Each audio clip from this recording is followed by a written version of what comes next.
നമസ്കാരം. നാട്ടുവർത്തമാനത്തിലേക്ക് സ്വാഗതം. ആദ്യം പ്രധാന വാർത്തകൾ. അടങ്ങാതെ പടയപ്പ ഭീതി പരത്തി വീണ്ടും ദേശീയപാതയിൽ നടുറോഡിൽ ഇറങ്ങി നിന്നത് അരമണിക്കൂർ നേരം.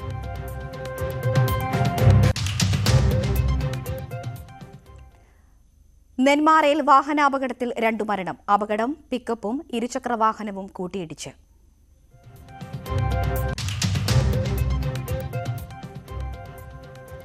അമരവിളയിൽ കുഴൽപ്പണവേട്ട 29 ലക്ഷം രൂപ പിടികൂടി. പണം പിടിച്ചത് ചെന്നൈ തിരുവനന്തപുരം ബസ്സിൽ നിന്ന്.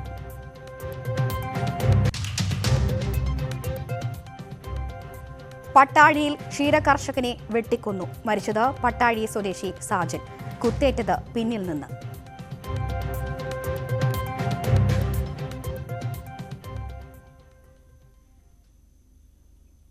വിശദമായ വാർത്തകളിലേക്ക്. തിരുവനന്തപുരം മുതലപ്പുഴയിൽ പുലിമുട്ടിന്റെ ഘടനയിൽ മാറ്റം വന്നേക്കും. ഇത് സംബന്ധിച്ച CWPRS റിപ്പോർട്ട് സർക്കാരിന് സമർപ്പിച്ചു. വടക്കു പടിഞ്ഞാറ് ദിശയിൽ നിന്നുള്ള തിരികെ പ്രതിരോധിക്കാൻ കഴിയാത്തതിനാൽ പുലിമുട്ടിന്റെ ഘടനയിലും ഇതനുസരിച്ച് മാറ്റം വേണമെന്നാണ് കണ്ടെത്തൽ. അതേസമയം പുതിയ കണ്ടെത്തലുകളിൽ മത്സ്യത്തൊഴിലാളികളും ആശങ്ക അറിയിച്ചിട്ടുണ്ട്. കേന്ദ്ര ഏജൻസിയായ central water and power research station നടത്തിയ പഠനത്തിന്റെ അടിസ്ഥാനത്തിലാണ് മുതലപ്പുഴയിലെ പുലിമുട്ടിൽ മാറ്റം വരുത്തണമെന്ന റിപ്പോർട്ട് സമർപ്പിച്ചത്. 4 തരത്തിൽ പുലിമുട്ടിന്റെ ഘടനയിൽ മാറ്റം വരുത്തുന്നതിനെക്കുറിച്ചാണ് സംഘം പരിശോധിച്ചത്. ഇതിനെ ആസ്പദമാക്കി പുതിയ അലൈൻമെന്റിന് ധാരണയുണ്ടാക്കിയിട്ടുണ്ട്. നിലവിൽ കടലിലേക്ക് തുറക്കുന്ന രീതിയിലാണ് പുലിമുട്ട് നിർമ്മിച്ചിരിക്കുന്നത്. ഇതിൽ മാറ്റം വരുത്തി മുതലപ്പുഴയിലെ തെക്ക് ഭാഗത്തു നിന്നും പുതിയൊരു പുലിമുട്ട് നിർമ്മിച്ച് വടക്ക് പടിഞ്ഞാറ് ദിശയിൽ തുറക്കുന്ന രീതിയിൽ പുലിമുട്ട് വികസിപ്പിക്കുന്നതാണ് പുതിയ അലൈൻമെന്റ്. തെക്ക് ഭാഗത്തെ പുലിമുട്ട് 575 മീറ്റർ നീളത്തിലും തെക്ക് വടക്ക് ഭാഗത്തേക്ക് 170 മീറ്റർ നീളത്തിലുമാണ് പുലിമുട്ടിന്റെ പുതിയ അലൈൻമെന്റ്. വടക്ക് പടിഞ്ഞാറ് ദിശയിലുള്ള പ്രവേശന കവാടത്തിന് 147 മീറ്റർ വീതിയുണ്ടാകും. അതേസമയം പുതിയ അലൈൻമെന്റ് സംബന്ധിച്ച് മത്സ്യത്തൊഴിലാളികൾ ആശങ്ക പ്രകടിപ്പിച്ചിട്ടുണ്ട്. മത്സ്യത്തൊഴിലാളികളുടെയും ഹാർബർ വകുപ്പിന്റെയും നിർദ്ദേശങ്ങൾ DWPRSനെ അറിയിക്കും. മത്സ്യത്തൊഴിലാളികളുടെ ആശങ്ക കൂടി പരിഹരിച്ച് അന്തിമ റിപ്പോർട്ട് സർക്കാരിന് സമർപ്പിക്കുമെന്നും ഉദ്യോഗസ്ഥർ വ്യക്തമാക്കി. ന്യൂസ് 18 തിരുവനന്തപുരം. കൊച്ചി ധനുഷ്കോടി ദേശീയപാതയിൽ ഭീതി പരത്തി പടയപ്പ എന്ന കാട്ടാന. ലോക്കാട് എസ്റ്റേറ്റിന് സമീപം റോഡിലിറങ്ങിയ പടയപ്പ അരമണിക്കൂറോളം ഗതാഗതം തടസ്സപ്പെടുത്തി. കഴിഞ്ഞ ദിവസം കുറ്റ്യാർവാലി എസ്റ്റേറ്റ് റോഡിലും പടയപ്പ ഇറങ്ങിയിരുന്നു. വനപാലകർ മണിക്കൂറുകളോളം നടത്തിയ ശ്രമത്തിനൊടുവിലാണ് കാട്ടാനയെ കാട് കയറ്റാൻ സാധിച്ചത്.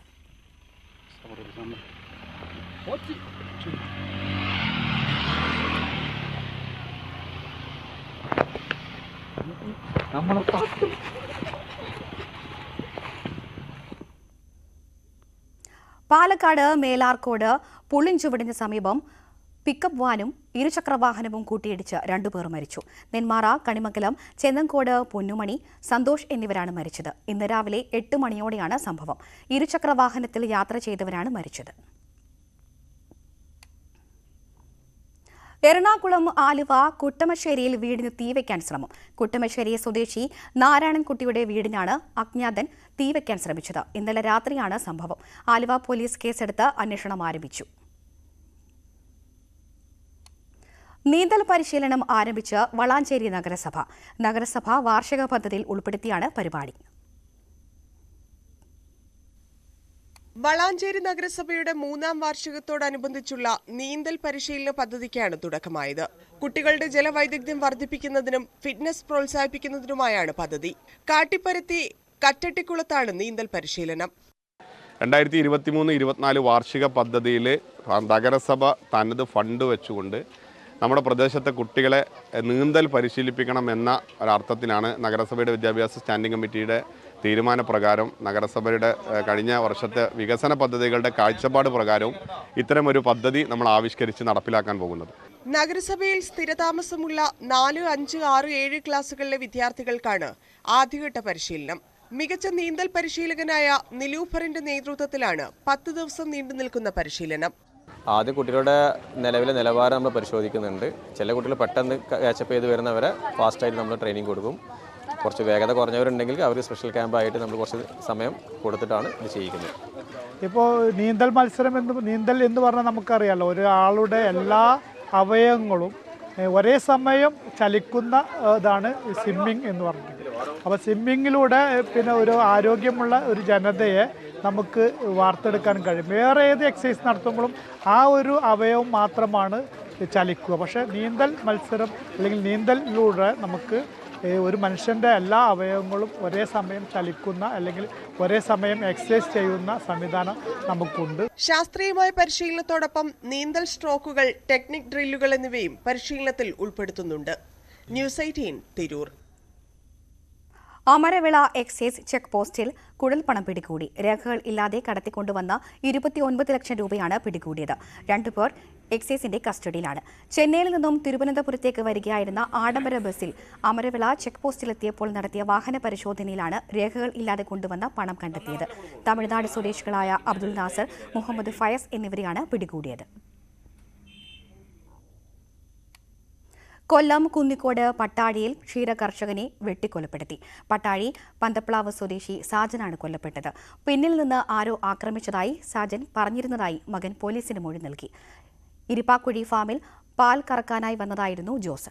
വൈകിയും ജോസിനെ കാണാത്തതിനെ തുടർന്ന് മകൻ വന്ന് നോക്കിയപ്പോഴാണ് ജോസ് പരിക്കേറ്റ നിലയിൽ കിടക്കുന്നത് കണ്ടത്. ജോസിനെ കൊട്ടാരക്കര താലൂക്ക് ആശുപത്രിയിൽ എത്തിച്ചെങ്കിലും ജീവൻ രക്ഷിക്കാനായില്ല. എൻഡോസൾഫാൻ അവശിഷ്ടം കുഴിച്ചിട്ട കാസർഗോഡ് മിഞ്ചിപ്പതവ് നെഞ്ചംപറമ്പിൽ കേന്ദ്ര സംഘമെത്തി. അനധികൃതവും അശാസ്ത്രീയവുമായി എൻഡോസൾഫാൻ കുഴിച്ചിട്ടെന്ന പരാതിയുടെ അടിസ്ഥാനത്തിലാണ് പരിശോധന നടത്തുന്നത്. എൻഡോസൾഫാൻ അവശിഷ്ടം കുഴിച്ചിട്ട മിഞ്ചിപ്പതവ് നെഞ്ചംപറമ്പിലേക്ക് കേന്ദ്ര സംഘമെത്തി. അനധികൃതവും അശാസ്ത്രീയവുമായി എൻഡോസൾഫാൻ കുഴിച്ചിട്ടെന്ന പരാതിയിൽ കേന്ദ്ര സർക്കാരിനും കേരള, കർണാടക സംസ്ഥാന സർക്കാരുകൾക്കും കേന്ദ്ര സംസ്ഥാന മലിനീകരണ നിയന്ത്രണ ബോർഡുകൾക്കും PCKയ്ക്കും ദേശീയ ഹരിത ട്രിബ്യൂണൽ നോട്ടീസ് നൽകിയിരുന്നു. ഇതിന്റെ അടിസ്ഥാനത്തിലാണ് കേന്ദ്ര സംഘത്തിന്റെ സന്ദർശനം. മൈസൂരിൽ നിന്നുള്ള സംഘമാണ് പ്രദേശത്തെത്തിയത്. പ്ലാന്റേഷൻ ഓഫീസിലും ഗോഡൌണിലും സംഘം പരിശോധന നടത്തി. കേരള, കർണാടക മലിനീകരണ ബോർഡിലെ ഉദ്യോഗസ്ഥരും സംഘത്തിലുണ്ടായിരുന്നു.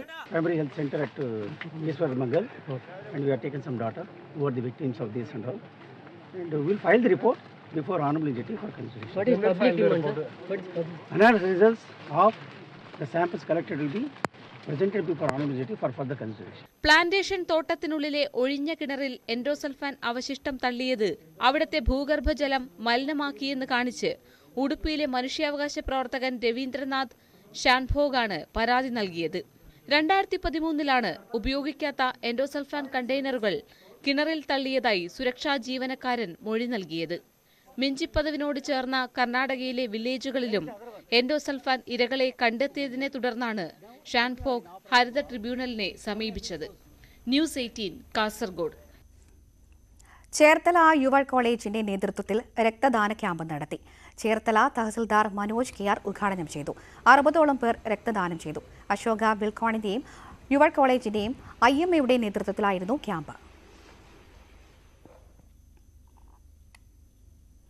വാഗമണ്ണിൽ പെട്രോൾ പമ്പ് അനുവദിക്കണമെന്ന ആവശ്യത്തിന് ഭാരത് പെട്രോളിയം കോർപ്പറേഷന്റെ അനുകൂല തീരുമാനം. അന്താരാഷ്ട്ര സമാധാന സംഘടനാ അംഗം ഡോക്ടർ ഗിന്നസ് മാടസ്വാമി സമർപ്പിച്ച നിവേദനത്തിലൂടെയാണ് കേന്ദ്ര ഗവൺമെന്റിന്റെ അനുകൂല നടപടിയുണ്ടായത്. ആയിരക്കണക്കിന് വിനോദസഞ്ചാരികളാണ് വാഗമണ്ണിൽ എത്തുന്നത്. ഇവിടെ പെട്രോൾ പമ്പുകളുടെ കുറവ് ചർച്ചയായിരുന്നു. തിരുവനന്തപുരം ആഴിമല ശിവക്ഷേത്രത്തിൽ മെഗാ തിരുവാതിര. വിമൻസ് ക്ലബ് സംഘടിപ്പിച്ച തിരുവാതിരയിൽ 7 വയസ്സ് മുതൽ 75 വരെയുള്ള അംഗങ്ങൾ പങ്കെടുത്തു. ധനുമാസത്തിലെ തിരുവാതിര ദിനത്തിലാണ് ഇവിടെ തിരുവാതിര നടത്തുന്നത്.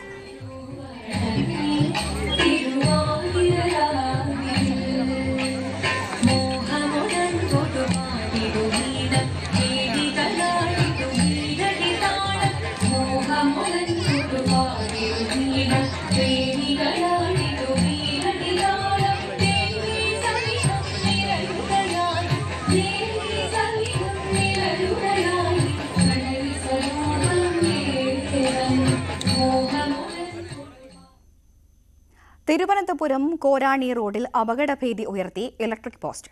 ചിറയൻകീഴ് റോഡിലെ പുളിമൂട് ജംഗ്ഷന് സമീപമാണ് പോസ്റ്റ് നിൽക്കുന്നത്. നാട്ടുകാരിൽ ഭീതി ഉണർത്തുകയാണ് ഒരു ഇലക്ട്രിക് പോസ്റ്റ്. ചുവട് ഭാഗം തുരുമ്പെടുത്ത് നശിച്ച പോസ്റ്റ് ഏത് നിമിഷവും നിലംപൊത്താം. ചിറയൻകീഴ് റോഡിലെ പുളിമൂട് ജംഗ്ഷനിലാണ് ഈ പോസ്റ്റ്. തിരക്കേറിയ പാതയാണിത്. ഇരുഭാഗങ്ങളിലേക്കും വൈദ്യുതി ലൈനുകൾ കടന്നു പോകുന്നത് കാരണമാണ് പോസ്റ്റ് ഇങ്ങനെ നിന്നു പോകുന്നത്. പോസ്റ്റ് നിലംപൊത്തിയാൽ വൻ ദുരന്തത്തിന് വഴിവെക്കും. വാഹനങ്ങൾ നിരന്തരം കടന്നു പോകുന്ന പാതയാണിത്. തൊട്ടടുത്തായി നിരവധി കച്ചവട സ്ഥാപനങ്ങളും വിദ്യാഭ്യാസ സ്ഥാപനങ്ങളുമുണ്ട്. സമീപത്ത് പ്രവർത്തിക്കുന്ന ഹയർ സെക്കൻഡറി സ്കൂളിലെ 100 കണക്കിന് വിദ്യാർത്ഥികളാണ് ജംഗ്ഷനിൽ രാവിലെയും വൈകുന്നേരവുമായി എത്തുന്നത്. നിരവധി തവണ KSEB അധികാരികളെ മുമ്പ് നമ്മൾ നിവേദനങ്ങൾ നൽകുകയും പരാതികൾ സമർപ്പിക്കുകയും അവരെ നേരിട്ട് കൊണ്ടുവന്ന് ഈ ഒരു പോസ്റ്റിനെക്കുറിച്ച്, ഈ ജീർണാവസ്ഥയെക്കുറിച്ച് നേരിട്ട് കണ്ട് മനസ്സിലാക്കാൻ വേണ്ടി കാണിക്കുകയൊക്കെ ചെയ്തു. എന്നിട്ടാണ് അവർ അവരുടേതായ രീതിയിലുള്ള ന്യായങ്ങൾ പറഞ്ഞ് മുട്ടാപ്പോക്കുകൾ പറഞ്ഞ് മാറിപ്പോയതെന്നല്ലാതെ ഈ ഒരു ജീർണാവസ്ഥ കാണുകയോ കാണാതിരിക്കുകയോ ചെയ്യാത്തൊരവസ്ഥയിലോട്ടാണ് അവർ പൊയ്ക്കൊണ്ടിരിക്കുന്നത്. നാട്ടുകാർ നിരവധി തവണ പരാതി നൽകിയിട്ടും അധികൃതർ കണ്ടമട്ടില്ല. ന്യൂസ് 18 ചിറയൻകീഴ്. 91ാമത് ശിവഗിരി തീർത്ഥാടനത്തിന് നാളെ തുടക്കമാകും. ഇതിനായി ഒരുക്കങ്ങൾ പൂർത്തിയായി. 30, 31 ജനുവരി 1 തീയതികളിലാണ് ശിവഗിരി തീർത്ഥാടനം. അവധി ദിനമായതിനാൽ ശിവഗിരിയിലേക്ക് തീർത്ഥാടകരുടെ ഒഴുക്കുണ്ട്. തീർത്ഥാടനത്തിന് മുന്നോടിയായിട്ടുള്ള പ്രഭാഷണ പരമ്പരയും കലാപരിപാടികളും തുടരുന്നുണ്ട്. ദേശീയ കാർഷിക മേളയും സസ്യ പുഷ്പ ഫല പ്രദർശനവും വിപണന മേളയും തുടങ്ങി. 30 രാവിലെ ശിവഗിരിയിൽ നടക്കുന്ന സമ്മേളനം മുഖ്യമന്ത്രി പിണറായി വിജയൻ ഉദ്ഘാടനം ചെയ്യും. പാലക്കാട് ജില്ലയിലെ പട്ടാമ്പിക്കടുത്തുള്ള പെരിങ്ങോട് കൈപ്പഞ്ചേരി ശിവവിഷ്ണു ക്ഷേത്രത്തിന് അഴകേകാൻ ചുമർ ചിത്രമൊരുങ്ങുന്നു. ക്ഷേത്ര ചുറ്റമ്പല ഭിത്തിയിലാണ് കാഴ്ചാവിസ്മയം തീർക്കുന്ന ആധ്യാത്മിക കഥകൾ പുനർജനിക്കുന്നത്.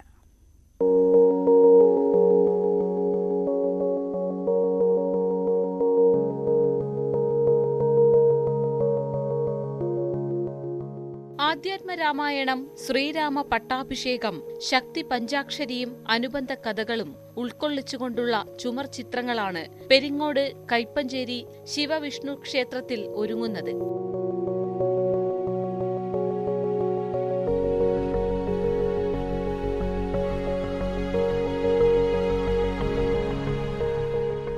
ക്ഷേത്ര ചുറ്റമ്പല ഭിത്തിയിലാണ് ചിത്രങ്ങൾ ആലേഖനം ചെയ്യുന്നത്. ആമക്കാവ് കോളഞ്ചേരി ഉണ്ണിയുടെ നേതൃത്വത്തിലുള്ള സംഘമാണ് ചിത്രങ്ങൾ വരയ്ക്കുന്നത്. ഇവിടെ ഇപ്പോൾ എന്ന് പറഞ്ഞിട്ടുണ്ടെങ്കിൽ തമിഴ്നാട്ടിൽ നിന്ന് തിരുവട്ടാർ ആദികേശവ പെരുമാൾ കോവിലിൽ വർക്ക് ചെയ്യുമ്പോഴാണ് ഇങ്ങനെ ഒരു വർക്ക് ഇവിടെ ചെയ്യണമെന്ന് പറഞ്ഞത്. അപ്പോൾ അവിടുത്തെ വർക്ക് തീർന്നിട്ടാണ് ഇവിടെ ഇങ്ങോട്ട് വന്നത്. അതിലും ഞങ്ങളെല്ലാവരും ഉണ്ട്, ഞങ്ങളുടെ ഒപ്പം വർക്ക് ചെയ്യുന്ന ഈ പിള്ളേരെല്ലാവരും ഉണ്ടായിരുന്നു. വർഷങ്ങളായി ക്ഷേത്രത്തിൽ സമർപ്പണ ദിനമായി ആഘോഷിക്കുന്ന ഡിസംബർ 31-ന് ചുമർ ചിത്രങ്ങളുടെ സമർപ്പണം നടത്താനുള്ള ഒരുക്കത്തിലാണ് ക്ഷേത്രം ഭാരവാഹികൾ. ഈ വർഷത്തെ സമർപ്പണത്തിൻ്റെ ഭാഗമായിട്ടാണ് ഞങ്ങൾ ഈ ക്ഷേത്രത്തിൻ്റെ ചുറ്റമ്പലത്തിൻ്റെ ഭിത്തിയുടെ മുകളിൽ ഫുള്ളായിട്ട് മ്യൂറൽ ചിത്രങ്ങൾ രചിക്കുക എന്നുള്ളൊരു കാഴ്ചപ്പാടാണ്. 15 മാസത്തെ പരിശ്രമത്തിനൊടുവിലാണ് ചുമർ ചിത്രവര പൂർത്തീകരണത്തിലേക്ക് എത്തുന്നത്. ആധ്യാത്മിക കഥകൾക്കൊപ്പം പാർവതി ചമയം, ഗണപതി പൂജ, ബ്രഹ്മാവ്, സരസ്വതി, ദക്ഷിണാമൂർത്തി തുടങ്ങിയ ചിത്രങ്ങളും ആലേഖനം ചെയ്യുന്നുണ്ട്. ന്യൂസ് 18 പട്ടാമ്പി. കാനന കാഴ്ചകൾ ആസ്വദിച്ച് ഒരു ജീപ്പ് യാത്ര. പാറക്കൂട്ടങ്ങളിൽ തട്ടി ചിന്നിച്ചിതറി എത്തുന്ന വെള്ളച്ചാട്ടത്തിലെ കുളി. ഇടുക്കി കല്ലേറ്റുപാറ വെള്ളച്ചാട്ടം സഞ്ചാരികളുടെ ഇഷ്ടകേന്ദ്രമായി മാറുകയാണ്. ആ മനോഹര കാഴ്ചകളിലേക്ക്. കടുത്ത വേനലിലും തണുത്ത അന്തരീക്ഷം, ചുറ്റും കാടിന്റെ വശ്യത, പാറക്കെട്ടുകളിലൂടെ ചിതറിയെത്തി അധികം ആഴമില്ലാതെ പതിക്കുന്ന വെള്ളച്ചാട്ടം പുതിയ കാഴ്ചകൾ തേടിയെത്തുന്ന സഞ്ചാരികളുടെ പ്രിയ കേന്ദ്രമാവുകയാണ് കല്ലേറ്റുപാറ.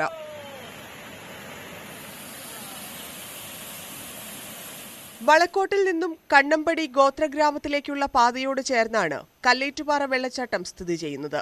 ഉൾവനത്തിൽ നിന്നും ഉത്ഭവിക്കുന്ന കാട്ടരുവി പതിക്കുന്ന ഇടം. വെള്ളച്ചാട്ടത്തിന്റെ മനോഹാരിത കേട്ടറിഞ്ഞ് നിരവധി സഞ്ചാരികൾ ഇവിടെ എത്തുന്നുണ്ട്. ഇവിടെ ആർക്ക് വേണേലും ഒരു ടിക്കറ്റും ഇല്ലാതെ ഫ്രീ ആയി വന്ന് സന്ദർശിക്കാനുള്ള സൗകര്യമുണ്ട്. പക്ഷേ എല്ലാവരും കുടുംബത്തോടെയും കൂട്ടുകാരോടൊപ്പം കൂടെയും എൻജോയ് ചെയ്യുന്നതിൻ്റെ കൂടെ ഈ പരിസ്ഥിതി സംരക്ഷിക്കാനുള്ള ഒരു ഇതും കൂടെ അവരെ ഏറ്റെടുക്കണം.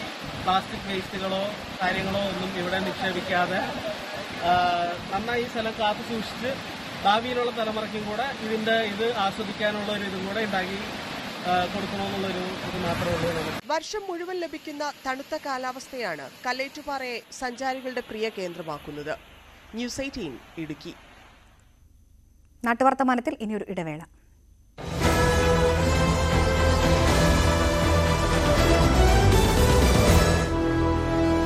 പൊൻകതിർ പുട്ട് സോഫ്റ്റ് പര്യാപ്തമായ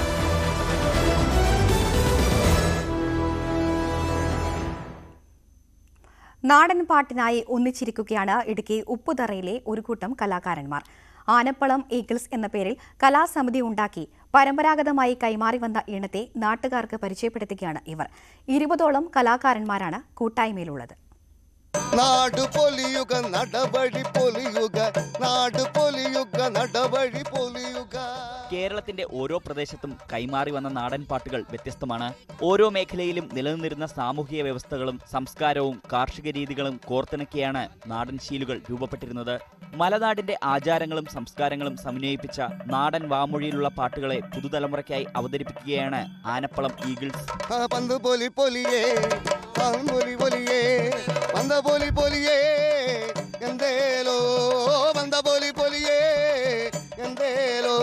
ഞങ്ങളുടെ അപ്പനപ്പന്മാർ പാടിത്തന്നതും പറഞ്ഞതുമായ ഗാനങ്ങൾ പെറുക്കിയെടുത്ത് ഒരു നാടൻ പാട്ടിൻ്റെ രീതിയിൽ കൊണ്ടുവന്ന് ആനപ്പള്ളം കലാസമിതി സമിതി വീണ്ടും ആളുകളെ കൂട്ടുകയും ഈ അന്യം നിന്ന് പോകുന്ന ഈ നാടൻ കലകളെ വീണ്ടും വരും തലമുറയ്ക്ക് കൊടുക്കുന്നതിന് വേണ്ടിയുള്ള ഒരു സംരംഭം കൂടിയാണ് ഞങ്ങളുടെ ഈ ഉദ്ദേശം. പുതുതലമുറയിൽ നാടൻ കലാരൂപങ്ങളോട് താല്പര്യമുള്ള കുട്ടികളെ കണ്ടെത്തി പരിശീലനം നൽകുവാനും ഇവർ പദ്ധതിയൊരുക്കുന്നു. കേരളത്തിന്റെ കലാ സാംസ്കാരിക രംഗത്ത് നാടൻ കലകളെ കൂടുതൽ സജീവമാക്കുകയാണ് ഈ കൂട്ടായ്മയുടെ ലക്ഷ്യം. ന്യൂസ് 18 ഇടുക്കി. തിരുവനന്തപുരം കടക്കാവൂരിൽ MDMA-യും കഞ്ചാവും വിൽപ്പന നടത്തിവന്ന 3-അംഗ സംഘത്തെ ഷാഡ പോലീസ് പിടികൂടി. ഇവരിൽ നിന്നും MDMA-യും കഞ്ചാവും പിടിച്ചെടുത്തു. മണമ്പൂർ സ്വദേശി ഷൈൻ, തോട്ടക്കാട് സ്വദേശി ബിജോയ്, അവനവഞ്ചേരി സ്വദേശി രാഹുൽ എന്നിവരാണ് അറസ്റ്റിലായത്. 8ഓളം വളർത്തുനായ്ക്കൾ വീട്ടിലുള്ളതിനാൽ ഏറെ ശ്രമകരമായിട്ടാണ് പോലീസ് വീടിനുള്ളിൽ കയറി ഇവരെ പിടികൂടിയത്. മലനാടിനെ ആവേശത്തിലാഴ്ത്തി ഇടുക്കി രാജാക്കാട് ഫെസ്റ്റ് പുരോഗമിക്കുന്നു. ക്രിസ്മസ്, പുതുവത്സരാഘോഷങ്ങളുടെ ഭാഗമായിട്ടാണ് ഫെസ്റ്റ് സംഘടിപ്പിച്ചിരിക്കുന്നത്. 31-ന് ഫെസ്റ്റ് സമാപിക്കും.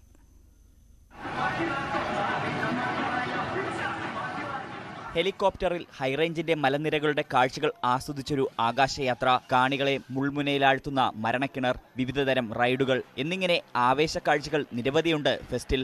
Rajakkad government higher secondary school ഗ്രൗണ്ടിലെ ഫെസ്റ്റ് നഗരിയിലേക്ക് ഹൈറേഞ്ചിന്റെ വിവിധ ഭാഗങ്ങളിൽ നിന്നും നിരവധി പേരാണ് എത്തുന്നത്. വിനോദത്തിനോടൊപ്പം വിജ്ഞാനോപാധികളും ഇവിടെ സജ്ജീകരിച്ചിട്ടുണ്ട്. അപൂർവങ്ങളായ പക്ഷിമൃഗാദികളുടെ പ്രദർശനം, വൈവിധ്യമാർന്ന സ്റ്റാളുകൾ, ദിവസേന കലാപരിപാടികൾ, സാംസ്കാരിക സമ്മേളനം തുടങ്ങി വ്യത്യസ്തമാർന്ന നിരവധി കാഴ്ചാനുഭവങ്ങൾ ഫെസ്റ്റ് നഗരിയിൽ ഒരുക്കിയിട്ടുണ്ട്. ന്യൂസ് 18 ഇടുക്കി. കോർപ്പറേഷന്റെ നേതൃത്വത്തിൽ കൊച്ചിയിൽ ആരംഭിച്ച ഷീ ലോഡ്ജ് വൻ ഹിറ്റ്. ആരംഭിച്ച് 9 മാസം കഴിയുമ്പോൾ 24 ലക്ഷം രൂപയാണ് ലാഭം. 100 രൂപയാണ് ഇവിടെ ഡോർമെട്രിയിൽ ഒരു ദിവസത്തെ താമസത്തിന് ഈടാക്കുന്നത്.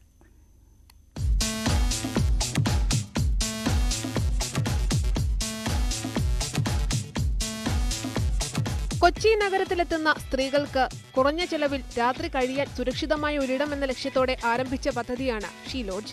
3 നിലകളിലായി 3 ഡോർമെട്രികൾ, 48 സിംഗിൾ റൂമുകൾ, 32 ഡബിൾ റൂമുകൾ എന്നിവയാണ് ഷീ ലോഡ്ജിലെ സൗകര്യം. ഒരേ സമയം 192 പേർക്ക് താമസിക്കാം. ഡോർമെട്രിക്ക് 100 രൂപ, സിംഗിൾ റൂമിന് 200 രൂപ, ഡബിൾ റൂമിന് 350 രൂപ എന്നിങ്ങനെയാണ് ദിവസവാടക. നിരക്ക് കുറവാണെങ്കിലും സൗകര്യങ്ങൾക്ക് ഒരു കുറവുമില്ല. സുരക്ഷിതത്വവും ഉറപ്പാണ്. എന്നെ സംബന്ധിച്ച് ഭയങ്കര തുച്ഛമായ വിലയിൽ നല്ല സൗകര്യങ്ങൾ കൂടിയിട്ടുള്ള ഒരു റൂം, പിന്നെ ഭക്ഷണമാണെങ്കിലും സമൃദ്ധിയായിട്ട് കൊച്ചിയിൽ ഭയങ്കര അഫോർഡബിൾ റേറ്റ് ആണ്. അപ്പോൾ നമുക്ക് അങ്ങനെ മാനേജ് ചെയ്ത് പോകാനായിട്ട് പറ്റുന്നുണ്ട്. നല്ലൊരു എക്സ്പീരിയൻസ് ആണ്, സേഫായിട്ട് തോന്നി, ഭയങ്കര സെക്യൂരിറ്റി ആണ്. ഫുഡ് സമൃദ്ധി ഉള്ളതുകൊണ്ട് നല്ല സൗകര്യമാണ്. എപ്പോൾ പോയി കഴിക്കാം. റെന്റും ഒക്കെ അഫോർഡബിൾ ആണ്. ലൈബ്രറി, ഡൈനിങ് ഹാൾ, 24 മണിക്കൂറും കുടിവെള്ളം, അറ്റാച്ച്ഡ് ബാത്റൂം എന്നീ പ്രത്യേകതകളുണ്ട്. റെയിൽവേ സ്റ്റേഷനും മെട്രോ സ്റ്റേഷനുമെല്ലാം അടുത്തുള്ളതിനാൽ യാത്രയും എളുപ്പം. സുരക്ഷാ ജീവനക്കാരുൾപ്പെടെ 8 പേരുടെ സേവനവും ഇവിടെയുണ്ട്. കുടുംബശ്രീക്കാണ് നടത്തിപ്പ് ചുമതല.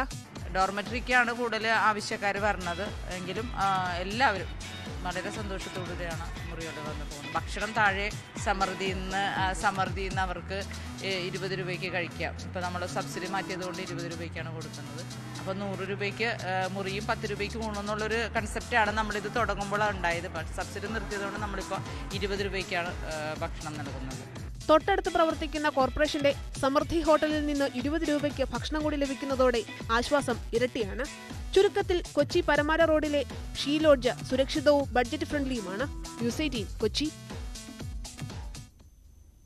കൊച്ചിയിലെ നഗരവീഥികൾ ഇനി LED പ്രഭയിൽ പ്രകാശിക്കും. കൊച്ചി സ്മാർട്ട് മിഷൻ ലിമിറ്റഡിന്റെ നേതൃത്വത്തിൽ 40 കോടി രൂപ മുതൽ മുടക്കിലാണ് പദ്ധതി പൂർത്തിയാക്കുക. ഓരോ റോഡിന്റെയും സ്വഭാവവും ഘടനയും അനുസരിച്ചാണ് LED വിളക്കുകൾ സ്ഥാപിക്കുന്നത്. 40,400 LED ലൈറ്റുകളാണ് നഗരത്തിന്റെ വിവിധ ഭാഗങ്ങളിൽ സ്ഥാപിക്കുന്നത്. 2000 സ്മാർട്ട് എനർജി മീറ്ററുകളും പദ്ധതിയുടെ ഭാഗമായി സ്ഥാപിക്കും. ലൈറ്റുകൾ IC4മായി ബന്ധപ്പെടുത്തി ഗ്രൂപ്പ് കൺട്രോൾ സംവിധാനത്തിലൂടെ നിയന്ത്രിക്കാനാകും. പുതിയ സംവിധാനം നിലവിൽ വരുന്നതോടെ തെരുവ് വിളക്കുകളുടെ വൈദ്യുതി ചെലവിൽ വലിയ കുറവുണ്ടാകുമെന്ന വിലയിരുത്തലിലാണ് കൊച്ചി കോർപ്പറേഷൻ. 20, 36, 50, 70, 110, 220 എന്നീ വാട്ടുകളിലുള്ള വൈദ്യുതി വിളക്കുകളാണ് സ്ഥാപിക്കുന്നത്. എല്ലാ റോഡുകളിലും കൃത്യമായ വിളക്കുകൾ സ്ഥാപിക്കുന്നതോടെ അപകടങ്ങൾ ഒഴിവാക്കാനും സ്ത്രീകൾക്കും കുട്ടികൾക്കും സുരക്ഷിതത്വം ഉറപ്പാക്കാനും സാധിക്കും. സ്മാർട്ട് റോഡുകളിലെ LED ലൈറ്റ് സ്ഥാപിക്കൽ പൂർത്തിയാകാൻ സമയമെടുക്കും. മറ്റു റോഡുകളിൽ 687 ലൈറ്റുകൾ സ്ഥാപിച്ചിട്ടുണ്ട്. Abraham Madamakkal Road, Durbar Hall Ground Road, Park Avenue Road, Park Avenue Link Road, Shanmugham Road, Banerjee Road എന്നിവിടങ്ങളിലാണ് ലൈറ്റുകൾ സ്ഥാപിച്ചത്. വരുന്ന ജൂണോടെ പദ്ധതി പൂർത്തിയാക്കും. ന്യൂസ് 18 കൊച്ചി. ബേപ്പൂർ അന്താരാഷ്ട്ര ജലമേളയുടെ ഭാഗമായി സംഘടിപ്പിച്ച ഡ്രോൺ ലൈറ്റ് ഷോ കാണികൾക്ക് ആവേശമായി. 250 ഡ്രോണുകൾ മറീന ബീച്ചിന്റെ ആകാശത്ത് വർണ്ണവിസ്മയമാണ് തീർത്തത്. കേരളത്തിൽ ആദ്യമായിട്ടാണ് ഡ്രോൺ ഷോ സംഘടിപ്പിക്കുന്നത്.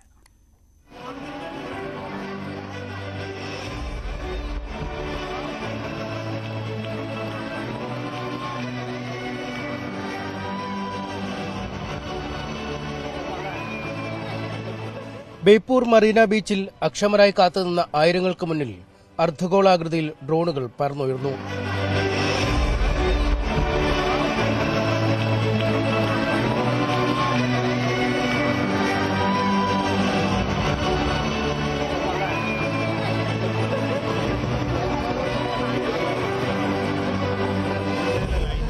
കയ്യടികളോടെ കടപ്പുറത്ത് തടിച്ചുകൂടിയ ആയിരങ്ങൾ ഡ്രോണുകളെ വരവേറ്റു. Welcome to Beypore, Kerala tourism logo, God's own country, വളയങ്ങൾ, ലൈറ്റ് ഹൌസ്, ഓളപ്പരപ്പിൽ ഒഴുകുന്ന ബോട്ട്, ചലിക്കുന്ന മത്സ്യം, കഥകളി രൂപം, ഇന്ത്യൻ ഭൂപടം തുടങ്ങിയ ദൃശ്യങ്ങൾ ആകാശത്ത് തെളിഞ്ഞു.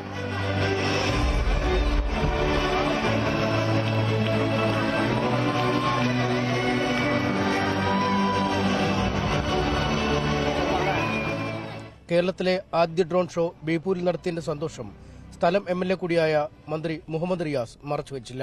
2023 പുതുമ നിറഞ്ഞു. ആ പുതുമ നിറഞ്ഞതിന്റെ ഭാഗമായി കേരളത്തിൽ ആദ്യമായി ഡ്രോൺ ഷോ വന്നിരിക്കുകയാണ്. മതസഹോദര്യത്തിന്റെയും സ്നേഹത്തിന്റെയും ആശയം പരത്തുന്ന ബേപ്പൂർ ഇന്റർനാഷണൽ വാട്ടർ ഫെസ്റ്റ് സംഘടിപ്പിക്കുന്നത് ജനങ്ങളാണ്. ജനങ്ങളുടെ ഉത്സവമാണ്. അടിമുടി ജനകീയ കമ്മിറ്റിയാണ്. ഈ നാടിന്റെ നന്മ ആഗ്രഹിക്കുന്ന എല്ലാവരും ഇതിനോട് സഹകരിക്കുന്നു. നാടിന്റെ ഐക്യം ആഗ്രഹിക്കുന്ന എല്ലാവരും ഇതിനോട് കൈകോർത്ത് പിടിക്കുന്നു. അതാണ് ഇതിന്റെ പ്രത്യേകത. ന്യൂഡൽഹി ആസ്ഥാനമായുള്ള IIT സ്റ്റാർട്ടപ്പായ ബോട്ട് ലാബ് ഡൈനാമിക്സ് ആണ് ഡ്രോൺ ഷോ സംഘടിപ്പിച്ചത്. ഇന്ന് രാത്രിയിലും വാട്ടർ ഫെസ്റ്റിന്റെ ഭാഗമായി ഡ്രോൺ ഷോ ഉണ്ടാവും. ന്യൂസ് 18 കോഴിക്കോട്. ചരിത്ര പ്രാധാന്യമുള്ള കാസർകോട്ടെ നീലേശ്വരം കോവിലകം ചിറനാശത്തിന്റെ വക്കിൽ. ജില്ലയിലെ പ്രധാന ജലാശയങ്ങളിൽ ഒന്നാണ് പരിപാലിക്കാൻ ആളില്ലാതെ നശിക്കുന്നത്.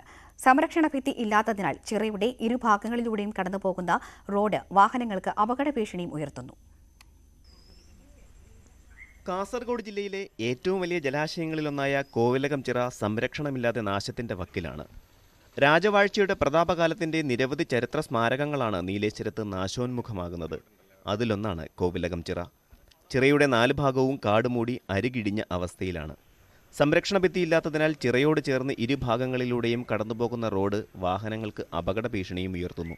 സമീപത്തെ തളിയിൽ ക്ഷേത്രത്തിലെ ആറാട്ടിനും പ്രശസ്ത ക്ഷേത്രമായ മന്നൻപുറത്തുകാവ് പൂരോത്സവത്തിനും ചിറയിലിറങ്ങി ആചാരകർമ്മങ്ങൾ ചെയ്യാറുണ്ടെങ്കിലും ചിറ സംരക്ഷിക്കാനോ നവീകരിക്കാനോ രാജകുടുംബം തയ്യാറാകുന്നില്ല.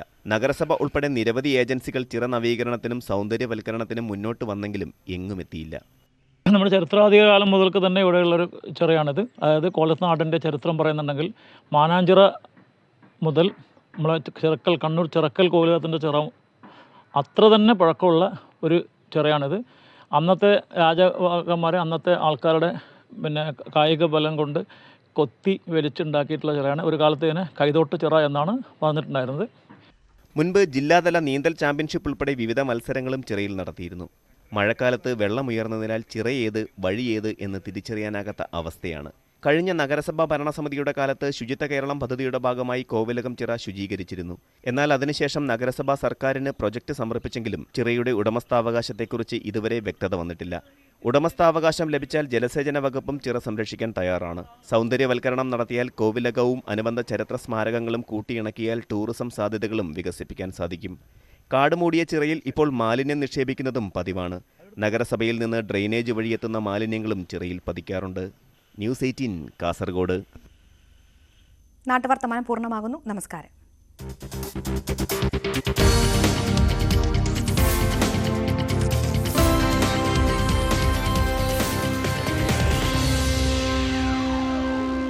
ഈ പരിപാടി